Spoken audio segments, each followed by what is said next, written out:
In the dead of an Arctic winter, when the rivers lie frozen and the forests bury their secrets beneath a suffocating quilt of snow, there are stories whispered by the wind. Stories of men who vanish, of ghosts who walk the icy barrens, and of strangers whose names the world will never know. This is one such story, a tale of blood, ice, and shadows. The story of Albert Johnson, the mad trapper of Rat River. It began in the winter of 1931. A stranger arrived in the remote expanse of Canada's Northwest Territories, near the Rat River, a place so isolated, the nearest settlement was a ghost town clinging to the edge of civilization.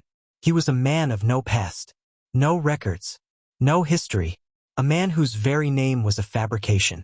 He called himself Albert Johnson.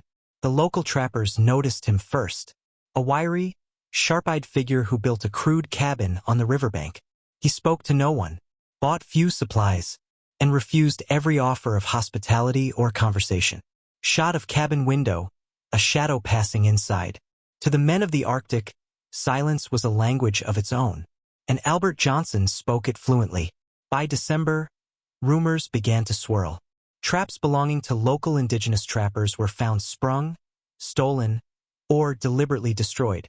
In the tight-knit wilderness community, there was little tolerance for trespassers. They went to the Royal Canadian Mounted Police, a detachment of Mounties stationed in the nearby outpost at Aklavik. Archival photos of RCMP officers. On December 26th, Constable Edgar Millen and a fellow officer sled out to Johnson's cabin. They knocked, waited, knocked again, nothing, and then, a shotgun blast. Johnson fired through the cabin's crude barricade, narrowly missing the officers. Shocked, the Mounties retreated. This was no longer a courtesy call. It was now a manhunt. On December 31st, 1931, a posse of 9 men, led by Constable Millen, returned to the cabin. Temperatures hovered near -40 degrees Fahrenheit. The walls of the wilderness pressed in around them. They tried to storm the shack. Johnson met them with a hail of gunfire. The firefight lasted 15 hours. The cabin, little more than logs and frost, refused to burn. And Johnson would not surrender. When darkness fell, the Mounties pulled back. Inside that tiny cabin sat a man with no name, defying an entire nation. The next morning, they found the cabin abandoned. Johnson had vanished. And so began one of the longest, most brutal manhunts in Canadian history. Over 30 officers, indigenous guides, and expert trappers took up the pursuit. Across frozen rivers, snow-choked forests, and wind-blasted ridges, dogs struggled through waist-deep snow. Men suffered frostbite. The Arctic night closed in. But Johnson moved like a ghost. On January 30th, 1932, the hunt reached its darkest hour. In a snowy ravine near Eagle River, Johnson lay in wait. As Constable Millen approached, a shot rang out. Millen fell, dead, his blood freezing on the snow. Albert Johnson, now a cop killer, crossed a line no man returned from. Desperation mounted. Reinforcements were called. Among them, legendary bush pilot Wap May, a World War I ace, and one of the few who dared to fly in the Arctic winter. May's aerial reconnaissance changed the game.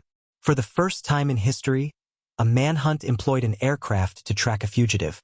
From above, they followed Johnson's faint trail, crisscrossing frozen rivers and ice fields.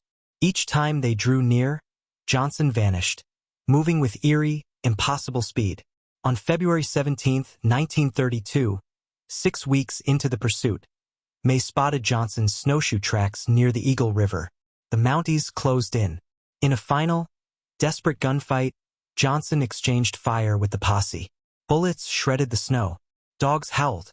When the smoke cleared, Albert Johnson lay dead, shot 9 times, his body frozen in the snow. The manhunt was over, but the mystery had only deepened. In his pack, no identification, no letters, no clues. His fingerprints matched no known records. His past was a void. Who was Albert Johnson? A fugitive from the South? An outlaw with blood on his hands? A ghost from another life? In the decades that followed, researchers and forensic teams tried to unearth his story. In 2007, Johnson's body was exhumed for DNA testing. A facial reconstruction was attempted. Isotope analysis of his teeth suggested he may have originated from Scandinavia, possibly Norway or Sweden, but no definitive match was ever found. His name, his crimes, his reasons, lost to time. The legend of the Mad Trapper endures. His story passed down in hushed voices across Arctic camps, in the frostbitten scars of history, in the brittle pages of police reports. Albert Johnson became a symbol of wilderness defiance, a man who challenged the frozen North and its guardians. Some say he was driven by madness, others by vengeance, or perhaps by nothing at all. A cipher, a phantom, a name on a grave with no past. As the wind howls through the Rat River Valley, it carries the echoes of gunfire, the crunch of snowshoes, the distant growl of sled dogs. And somewhere, in the eternal white silence, the Mad Trapper still runs. A mystery that will never be caught.